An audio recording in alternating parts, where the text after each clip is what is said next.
नमस्कार। आज हम बात करेंगे डाकू वीरप्पन के बारे में। ज़्यादातर लोग वीरप्पन को जानते होंगे या उनके बारे में सुना होगा। वीरप्पन एक कुख्यात चंदन तस्कर और डाकू था। साउथ इंडिया में उसकी तूती बोलती थी। पुलिस वाले उसे पकड़ने से बचते थे। इस कुख्यात का आज जन्मदिन है।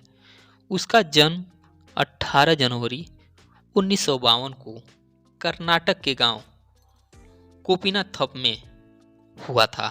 एक साधारण परिवार में जन्मे कुछ मुनिस्वामी वीरप्पन कैसे एक कुख्यात तस्कर बन गया, आज हम इसी के बारे में जानेंगे। फॉरेस्ट विभाग ने स्मगलिंग के लिए उकसाया था।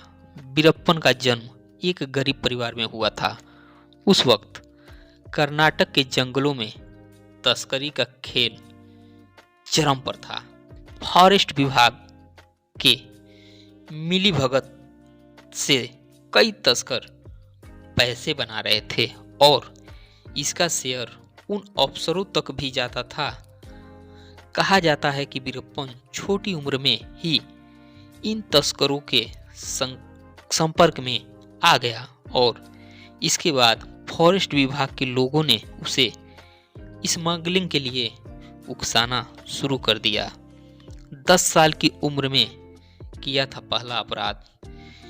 इस उकसाने का नतीजा ये रहा कि वीरप्पन ने महज 10 साल की उम्र में ही एक तस्कर का कत्ल कर दिया। ये उसका पहला अपराध था। इस हत्या के बाद उसने पीछे मुड़कर कभी नहीं देखा।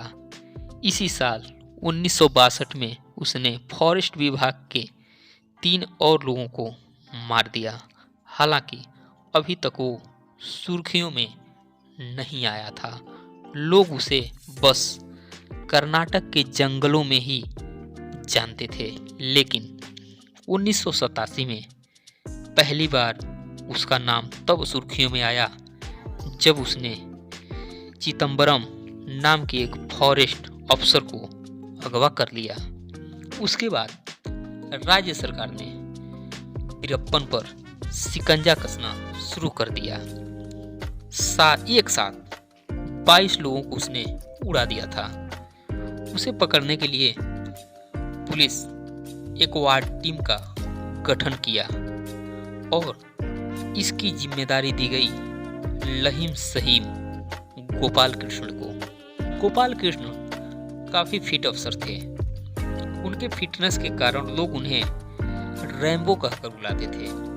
गोपाल कृष्ण वीरप्पन को पकड़ने के लिए पूरे जोर कोशिश करने लगे। इससे वह परेशान हो गया और 9 अप्रैल 1993 को उसने एक बैनर लगाकर गोपाल कृष्ण के खिलाफ भद्दी भद्दी गालियां लिख दी और उसने चैलेंज किया कि दम है तो आकर मुझे पकड़े। गोपाल कृष्ण बिना कुछ समझे बूझे वीरप्पन को पकड़ने के लिए उसी वक्त निकल गए। लेकिन जैसे ही उनकी टीम वीरप्पन के इलाके में पहुंची, उसने पूरी टीम को ही उड़ा दिया। इस हमले में 22 लोग मारे गए थे। हाथी दांत के लिए विख्यात था वीरप्पन। वीरप्पन उस वक्त चंदन की लकड़ी और हाथी दांत के तस्करी के लिए विख्यात था। उसने ना जाने कितने हाथियों को मारा था। सरकारी आंकड़े के अनुसार उसने 2000 से ज्यादा हाथियों को मारा था।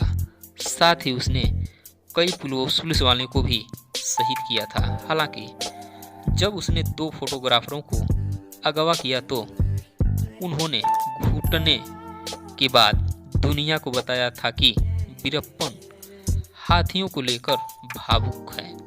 वो इतने हाथियों की हत्या कर सकता है। वीरप्पन ने इन लोगों को बताया था कि हाथियों की हत्या में 20 से 25 गैंग काम करते हैं। लेकिन जितने भी हाथी मारे जाते हैं, पुलिस और फॉरेस्ट विभाग मिलकर इसका इल्जाम वीरप्पन पर मढ़ देती है। सरकार ने पकड़ने के लिए 100 करोड़ किए थे खर्च। एक आंकड़े के अनुसार सरकार ने उसे पकड़ने के लिए करीब 100 करोड़ रुपए खर्च किए थे। पुलिस उसे कई बार पकड़ने की कोशिश की थी, लेकिन वो हर बार उनके चुंगल से बच निकलता था।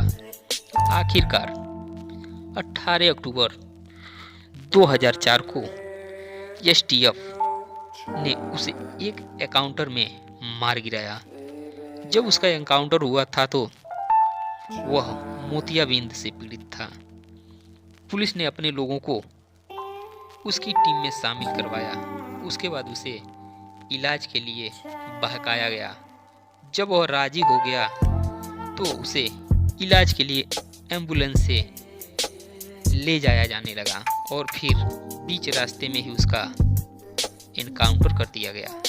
जब वो मारा गया तो लोगों को यकीन ही नहीं हो रहा था। लोग उसे जंगलों में रॉबिन हुड मानते थे। यही कारण है कि जब उसका पोस्टमार्टम हो रहा था तो अस्पताल के बाहर करीब 20,000 लोग इकट्ठा हो गए थे। धन्यवाद। आपका दिन शुभ हो। अगर आप हमारे चैनल पे नए हैं तो सबसे पहले कमेंट बॉक्स में जाकर हर हर महादेव, ओम नमः शिवाय अवश्य लिख दें और चैनल को अगर अभी तक आपने सब्सक्राइब नहीं किया है तो वो भी कर लीजिए। आपका दिन शुभ हो।